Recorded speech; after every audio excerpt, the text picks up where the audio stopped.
हाँ, तो मैं हूं शशांक BHU से और मैं आज आप लोगों को पढ़ाने वाला हूं पार्ट 4।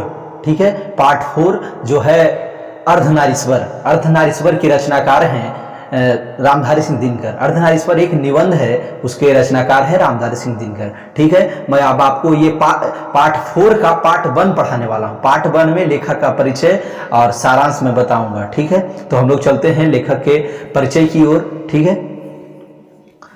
लेखक का परिचय है रामधारी सिंह दिनकर। रामधारी सिंह दिनकर का मैं परिचय दूंगा अभी, जीवन परिचय। आप लोग ध्यान रखिएगा, इनका जीवन परिचय एग्जाम की दृष्टि से बहुत ही महत्वपूर्ण है, आपको पढ़ना बहुत जरूरी है। ठीक है, एग्जाम में पूछा जाएगा ऑब्जेक्टिव में प्रश्न इनके जीवन परिचय से। ठीक है, तब हम लोग चलते हैं प्रश्न की ओर, सारांश की ओर। ठीक है, राष्ट्र कवि रामधारी सिंह दिनकर का जन्म 23 सितंबर 1908 ईस्वी के दिन बिहार राज्य के बेगूसराय जिले के सिमरिया नामक स्थान पर हुआ। इनका जो जन्म हुआ 23 सितंबर 1908 ईस्वी में हुआ। कहाँ हुआ? बिहार के बेगूसराय जिले के सिमरिया नामक गांव में हुआ था। ठीक है, इनकी माता का नाम मनरूप देवी था और पिता का नाम रवि सिंह। इनकी पत्नी श्यामवती देवी थी। इनकी प्रारंभिक शिक्षा गांव और उसके आसपास के इलाके में हुई। इन्होंने सन 1928 ईस्वी में मोकामा घाट रेलवे हाई स्कूल से मैट्रिक पास किया। ठीक है, मैट्रिक पास मतलब मोकामा घाट रेलवे मतलब मैट्रिक के बारे में बताया गया है, वहां से पास किए थे। और सन 1932 में पटना साइंस कॉलेज से इतिहास विषय में इन्होंने BA किया था। सोचिए कि यहाँ पे एक बहुत ही पॉइंट नोट करने वाली बात है, यहाँ पे नोट करने वाली एक पॉइंट है कि इन्होंने पटना कॉलेज से ग्रेजुएशन किया था BA इतिहास ऑनर से, मतलब हिस्ट्री से इन्होंने BA किया था। समझ जाइए, अगर कोई एक लेखक है और वो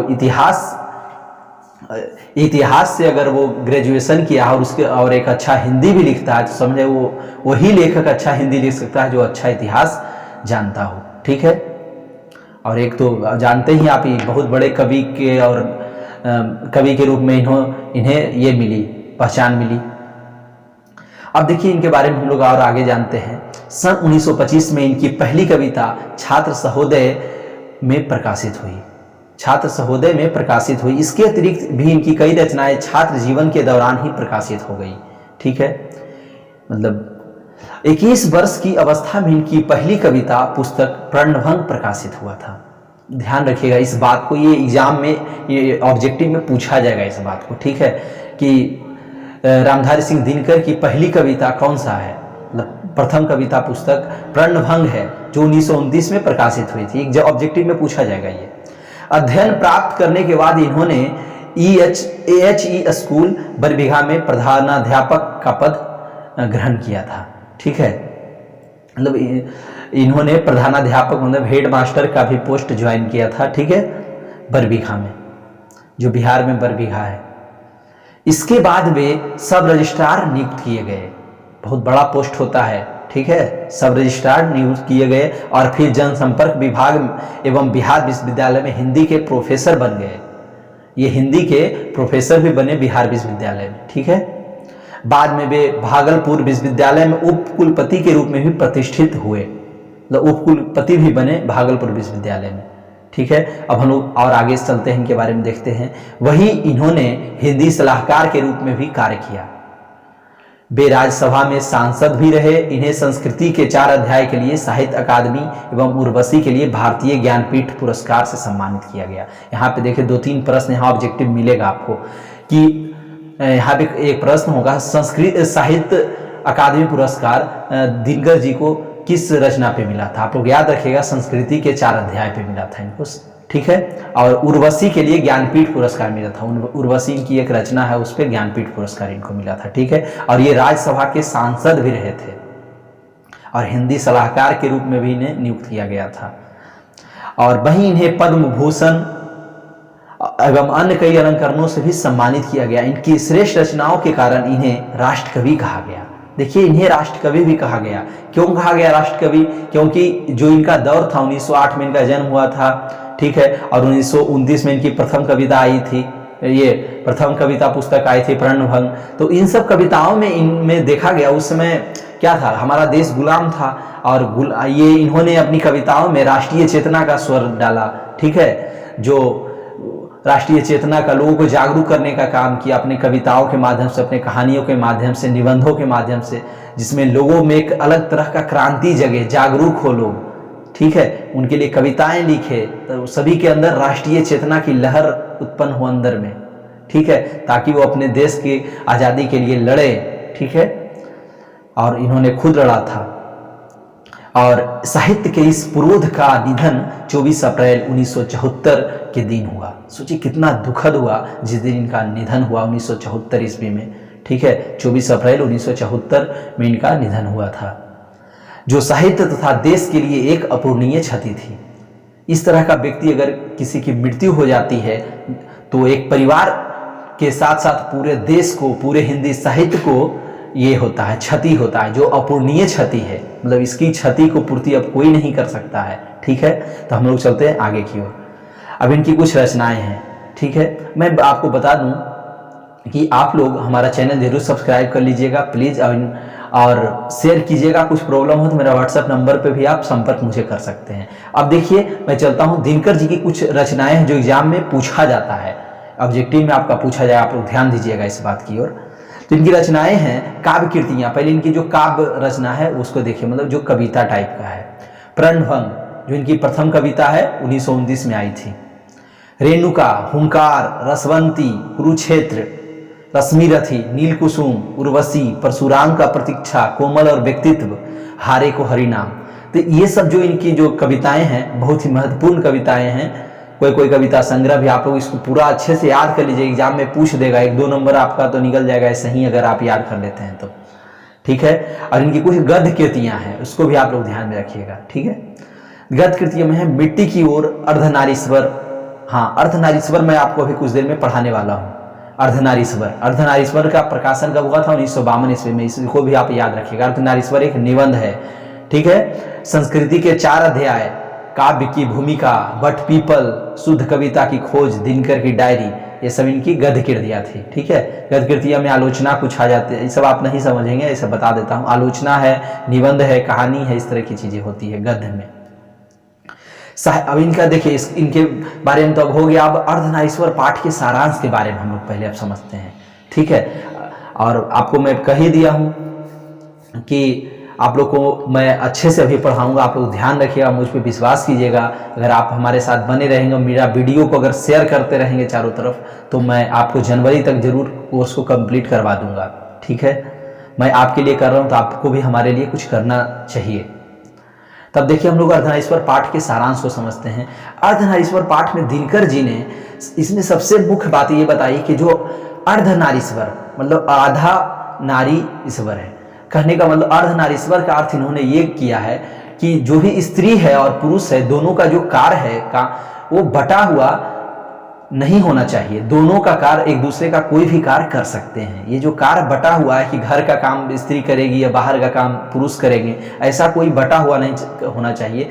दोनों एक दूसरे का काम कर सकते हैं, और बाहर का काम स्त्री भी कर सकती है और घर का काम पुरुष भी कर सकते हैं। कोई काम बटा नहीं होना चाहिए। जैसे अगर बच्चों को नहलाना है, बच्चों को कुछ खिलाना है, घर में खाना बनाना है, तो इस तरह के कार्य जरूरी नहीं कि स्त्री ही करेंगे, इस कार्य को पुरुष भी कर सकते हैं।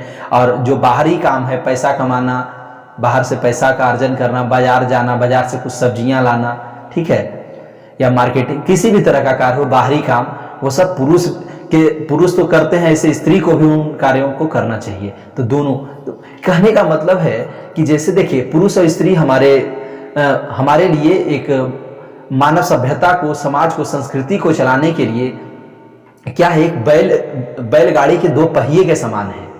2 पहिया कहने का मतलब एक पहिया भी अगर खराब हो जाता है तो देखते हैं फिर वो बैलगाड़ी नहीं चलता है। इसी तरीके से हमारे समाज में भी अगर मनुष्य और स्त्री अगर साथ साथ नहीं चलेंगे, दोनों को कदम से कदम मिलाकर अगर नहीं चलेंगे, तो हमारी समाज, संस्कृति, सभ्यता पे बहुत ज़्यादा असर पड़ेगा और इसका पतन भी हो सकता है। कहने का मतलब है हमारा समाज अच्छे से नहीं चल पाएगा अगर दोनों अच्छे से नहीं चलेंगे।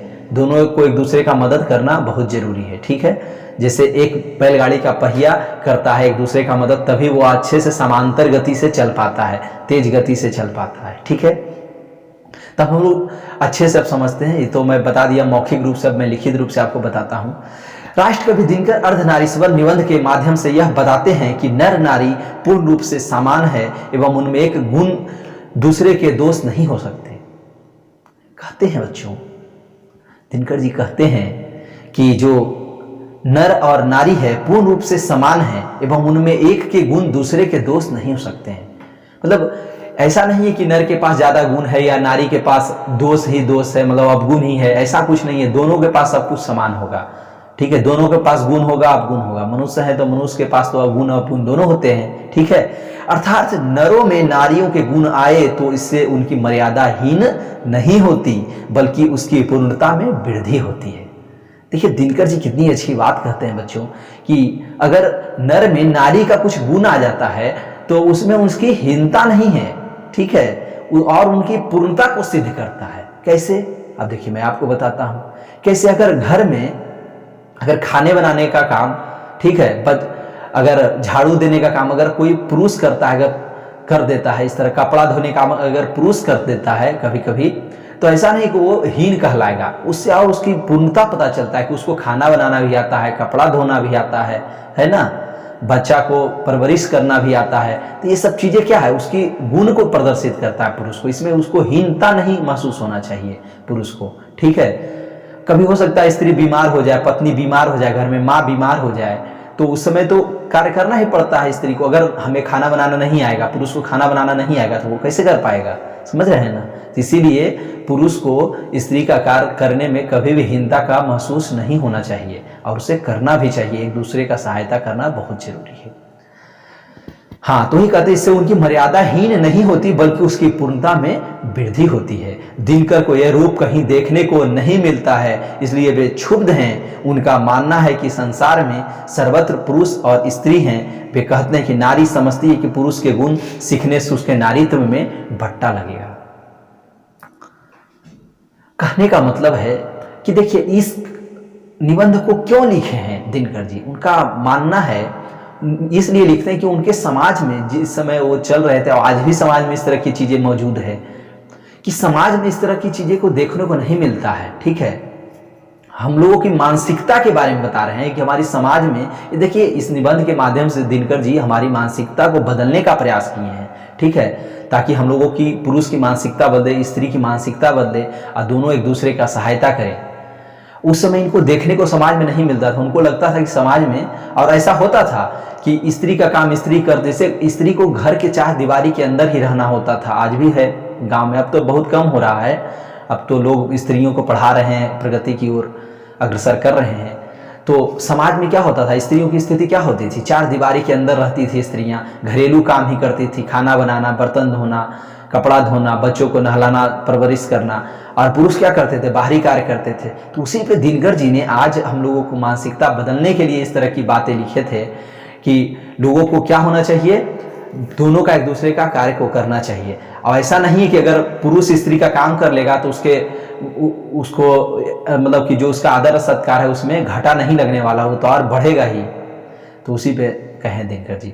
इस प्रकार पुरुष समझता है कि स्त्रियोचित गुण अपनाकर वह स्त्रैण हो जाएगा। इस विभाजन से दिनकर दुखी हैं। वो कहते हैं कि पुरुष ऐसा समझता है कि अगर वो स्त्री का काम करेगा तो उसके अंदर स्त्री का गुण आ जाएगा, ऐसा वो गलत समझते हैं। और ठीक है, तो वही कहते हैं इस विभाजन से दिनकर जी दुखी हैं। अब हम लोग अगले ये चलते हैं अगले पैरा की ओर।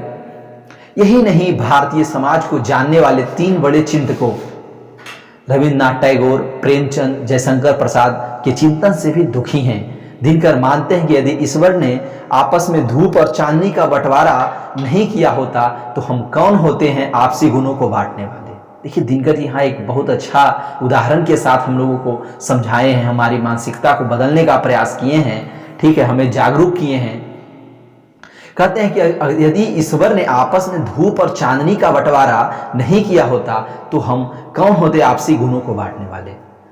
ठीक है, कहने का मतलब है जो धूप और चांदनी का जो भगवान बंटवारा नहीं किया होता, धूप मतलब दिन और चांदनी मतलब रात, इस दोनों के गुणों का बंटवारा अगर भगवान नहीं किए होते तो आपसी गुणों को हम बांटने वाले कौन होते। हम लोग को कैसे पता चलता कि कौन काम स्त्री का है, कौन काम पुरुष का है।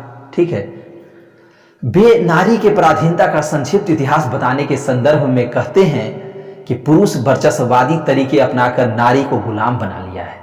देखिए दिनकर जी कहते हैं, ये इतिहास को टटोलते हैं, इतिहास को खोजते हैं कि स्त्रियों को गुलाम कैसे बनाया गया, ठीक है, उसके बारे में अब बात करते हैं।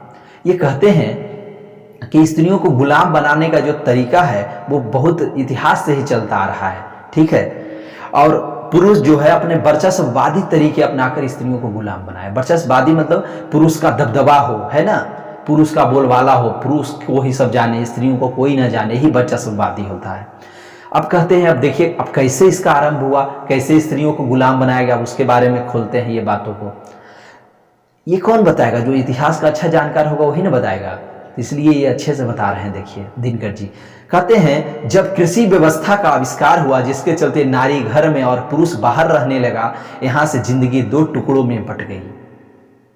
नारी पराधीन होकर अपने समस्त मूल्यों को भूल गई। देखिए कहते हैं दिनकर जी कि जब कृषि का आविष्कार हुआ, जब कृषि होने लगी, तो वहीं से हमारा समाज में जो पुरुष और नारी का जो कर्तव्य होता है, जो दो टुकड़ों में बट गई। कहने का मतलब है कि वहीं से कहा जाने लगा कि जो खेत का काम है, कृषि का काम है, पुरुष लोग करेंगे और घर का काम स्त्री लोग करेंगे। यहीं से उनको बट गया। और क्यों ऐसा हुआ? क्योंकि जो खेतों का काम है वो हार्ड वर्क होता है, कठिन काम होता है, उसमें शारीरिक शक्ति की ज़्यादा जरूरत होती है, आप जानते ही हैं, ठीक है। तो कहा जाने लगा कि उस समय जो स्त्रियां होती थी उस समय उतना काम नहीं कर पाती थी, इसलिए वो सब काम क्या कौन करेंगे? पुरुष करेंगे। और घरेलू काम जो बच्चों को नहलाना, फिर धुलाना, खाना बनाना, बर्तन धोना, इस तरह का जितना भी काम है घरेलू काम सब स्त्रियां करेंगी, चार दीवारी के अंदर में रह करके, और बाहरी काम पुरुष करेंगे, ठीक है। और देखिए यहां से जिंदगी दो टुकड़ों में बट गई। नारी पराधीन होकर अपने समस्त मूल्यों को भूल गई। जब नारी अब एक घर के चार दीवारी के अंदर रहने लगी तो अपने समस्त अधिकारों को, अपने मूल्यों को भूलती चली गई। उसको बाहर निकलने का अवसर न मिला, ठीक है, कि बाहर क्या हो रहा है उसको जानने का भी फिर कुछ मौका न मिला। उसको बस कह दिया गया कि आप घर का ही काम देखिए, हम बाहर का सब काम देख लेंगे पुरुष लोग, ठीक है। अब हम लोग अगले पैरा की ओर चलते हैं। अपने अस्तित्व की अधिकारिणी भी नहीं रही, उसे यह लगने लगा कि मेरा अस्तित्व पुरुष को होने से है। कहने का मतलब है स्त्रियां अपने अस्तित्व को भी भूल गई, अपने अस्तित्व की अधिकारिणी भी नहीं रही, उसे यह लगने लगा कि मेरा अस्तित्व पुरुष को होने से है। स्त्रियों को अब ऐसा आभास होने लगा कि जब तक हमारे साथ पुरुष नहीं होंगे तो हमारा जीवन अधूरा है, हम अधूरे हैं। समाज ने भी नारी को भोग्या समझकर उसका उपभोग किया। वसुंधरा भोगियों ने नारियों को आनंद की खान मानकर उसका जी भर उपभोग किया। देखिए कहते हैं दिनकर जी कि समाज ने भी नारी को भोग्या समझकर उसका खूब उपभोग किया। कहने का मतलब है, और वसुंधरा भोगियों ने नारी को आनंद, वसुंधरा मतलब धरती, पृथ्वी पर रहने वाले जितने भी पुरुष लोग हैं, पुरुष सत्ता के लोग, भोगियों ने नारी को आनंद की खान मानकर उसका जी भर उपभोग किया। उपभोग का मतलब ये होता है कि उसका यूज करना। हम लोग देखिए पुरुष लोग कैसे नारी का उपयोग किए, देखिए जैसे जितना काम पुरुष करता है बाहर उतना काम स्त्री भी तो घर में करती है दिन भर रह करके, है ना। तो दोनों का काम तो बराबर है, बटा हुआ है। बाहर से अगर पुरुष पैसा कमा करके लाता है तो घर भी तो स्त्रियां घर में भी तो काम करती है, पूरा व्यवस्था करती है, घर को सजाना, साफ सुथरा करके रखना, बच्चों को पढ़ाना लिखाना, खाना बनाना, बर्तन धोना, झाड़ू देना, ये सब काम स्त्रियां भी घर की करती है। दिन भर पुरुष घर का बाहर का काम करते हैं, पैसा लाते हैं, उस तरह स्त्रियां भी घर का काम करती है। तो दोनों का काम तो आधा आधा दोनों कर रहे हैं, तभी परिवार घर चलता है, समाज चलता है। पर उसके बाद भी क्या है, स्त्रियों को दबाया जाता है, मारा जाता है, पीटा जाता है, गाली दिया जाता है, शोषण किया जाता है, दबाया जाता है, अत्याचार किया जाता है उसके बाद भी, ठीक है।